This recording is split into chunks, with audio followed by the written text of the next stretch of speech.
So we are welcome back. We are welcome back. So I'll be moving quickly to the background of Genesis. Background of Genesis. Now, before we can actually understand the stories, events we have in Genesis, or the culture of Genesis, it is very important for us to understand to have the working knowledge of the life and culture of the ancient Mesopotamia. Why? Because Genesis actually took most of the stories from this background, or let me say, the writer of Genesis actually wrote some of the events that we have in Genesis from the motive, from the Mesopotamian culture, from the motive of Mesopotamian culture, or with the mindset of Mesopotamian culture. The only difference is that they actually bring this to glorify Yahweh, actually. Because if we compare the Mesopotamian religious records and all that, so all those ones actually glorify the Babylonian gods and all that. So simply put, so the background of Genesis is going to expose us to or let me say, it's going to expose us to the origin or the source of some of the events recorded in Genesis. Events like the creation story, the flood story, and some other stories too, including the cultures, some cultures that we have in Genesis. So like I said before, for you to understand the biblical culture or the culture of Genesis, some of the cultures that we have in Genesis, it is very important for us to understand it is very important for us to have the working knowledge of the Mesopotamian culture. And some of these things we are going to talk about, they are what we call this background, what we call the Anet, so the ancient Near Eastern text. So examples, we have like Atrahasis epic, we have Gilgamesh, we have Enuma Elish when above. So we have the Nuzi tablets, we have the Mari letter, and also we have the tale of two brothers. So everything I'm going to explain here, because if you compare this text to the biblical accounts of creation stories and flood story and other stories, so we are going to see an obvious similarity, though there are some similarities in them, but obviously we are going to see similarities, and it is very let me say, it is difficult to actually accept the Genesis account of the creation story and some other stories to be dependent.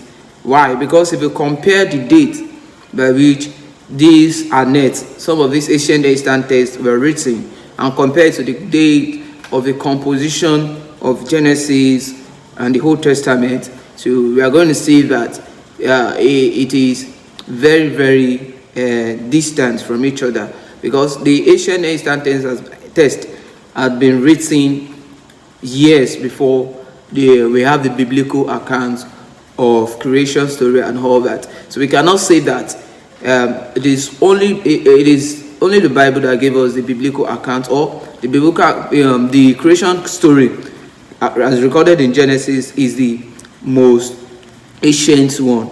So before that, we have heard there are some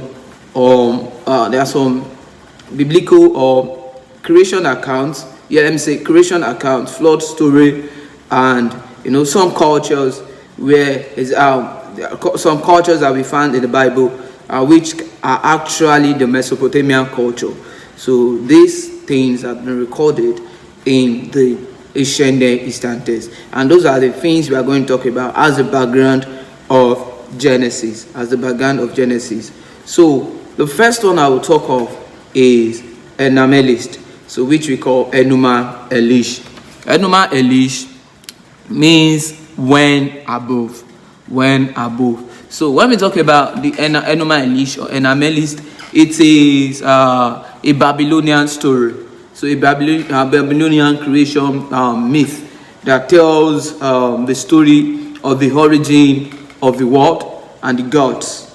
So this story was actually written in the ancient Babylon. So it's a kind of myth of how the world was created, and it gives us some account, give us stories about the gods of Babylon. So now the epic actually begins with the primordial gods. So we have Apsu. Apsu is called freshwater god, the god of freshwater, and we have Tiamat.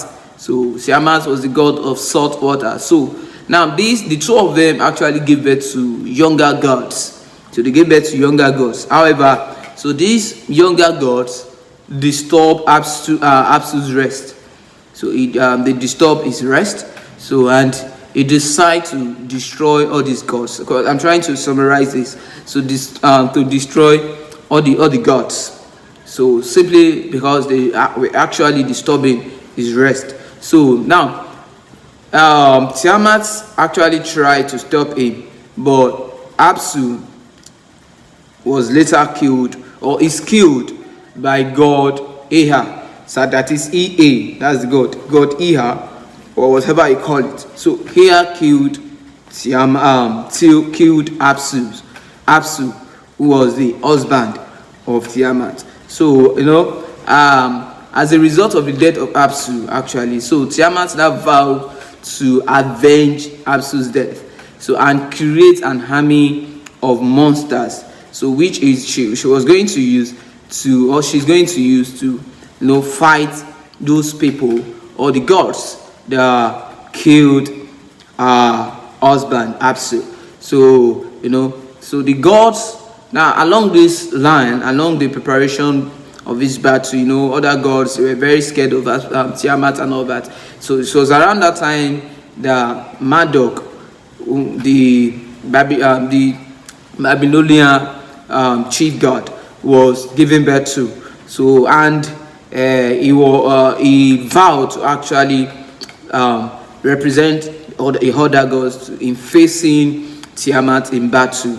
Do you understand? So he went into a kind of agreement with them. He said that if he fight Tiamat, so that is after subduing Tiamat, so